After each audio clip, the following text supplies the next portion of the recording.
In 1314, Jacques de Molay, the last Grand Master of the Knights Templar, went to meet his agonizing death. Fabricated charges had been levelled against the Templars by the French King Philip IV, who was having severe financial difficulties that had been triggered by a loan he had taken from the order decades earlier.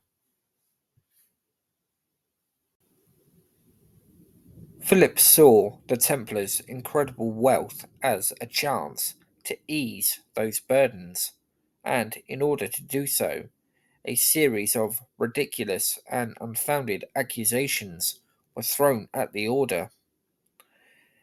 A campaign of suppression followed, with heavy handed tactics, i.e., torture, employed to bring the Templars to their knees.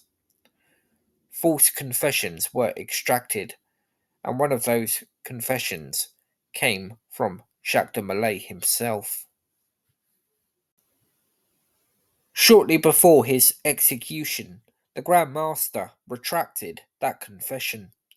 Here are some of his final words.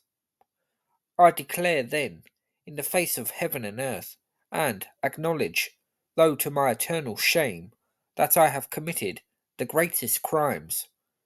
But it has been the acknowledgment of those which have been so foully charged on the order. I attest, and truth obliges me to attest, that the order is innocent. I made the contrary declaration only to suspend the excessive pains of torture, and to mollify those who made me endure them. In the years leading up to Malay's execution, scores of Templars had met their end in similar horrible fashion. But still, the threat of being burned alive wasn't enough to make Jacques confess again. He continued, I know the punishments which have been inflicted on all the knights who had the courage to revoke a similar confession, but the dreadful spectacle which is presented to me is not able to make me confirm one lie by another. The life offered me on such infamous terms I abandon without regret. The flames were lit, and Jacques met his horrible death. As the flames rose, Jacques had one last thing to say.